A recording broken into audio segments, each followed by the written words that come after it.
Stan, did you use my toothbrush? It was a few inches away from where I always leave it. Your toothbrush? No, I haven't used it yet. Yet? Okay, I was going to use it because I dropped mine in the trash bin. Well, at least you caught yourself from doing it. I didn't catch it. What? It fell in the toilet. I already told you, Carl. You have to try flirting with her. That's just not my thing. Okay, think of a good flirting line for me. I'll text her right now. You can try saying, "You remind me of a microwave. Mysterious, boxy, and slightly radioactive." Wait, what? That makes no sense. That's how flirting is, Carl.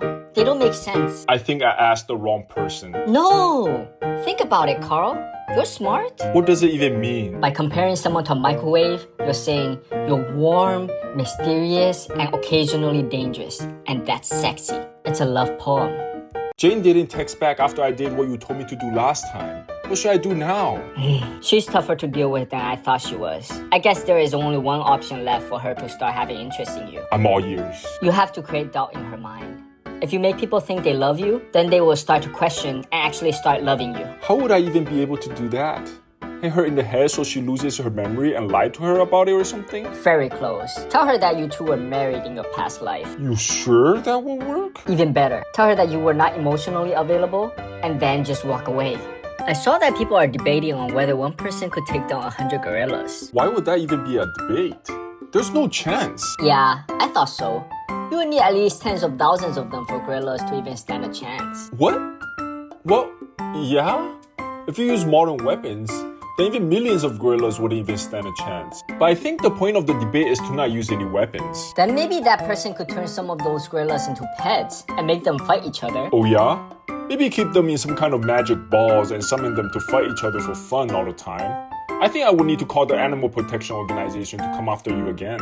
You actually read, Stan? I don't.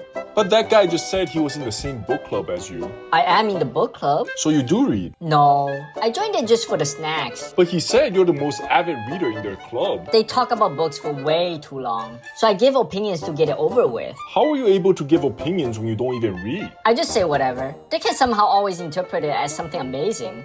I'm always amazed. What happened to all of your furniture? My friends sold them for me. Why did you do that?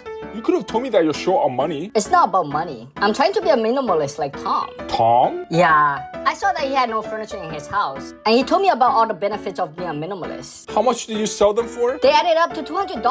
$200?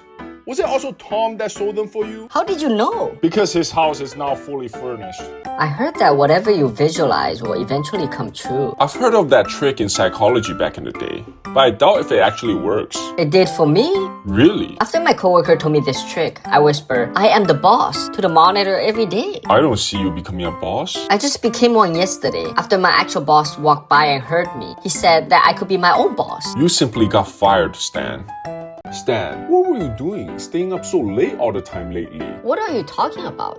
I've been sleeping at regular hours. I've been receiving your texts at like 5 a.m. That's when I wake up. I was told to be more productive. And I heard that high performers wake up at 5 a.m. Wow, really? How's it doing for you? Not feeling the change yet, but I was late to work a lot. What were you busy with? Sleeping. I thought you said you wake up at 5. Yeah? To repeat to myself that I'm a high performer for 10 times, then go back to sleep. Why did you refuse to apologize? I was told to reframe negative thoughts. Negative thoughts? If it wasn't me apologizing for you, you would have gotten some negative life. What does that mean? Never mind. You just gotta apologize like a normal person next time, instead of saying something weird like, "I just learned gravity again." He was about to teach you that the force of his punch on your face was equal to the mass of his fist times acceleration. But I heard that instead of saying something negative like I failed, I need to say something positive like I learned.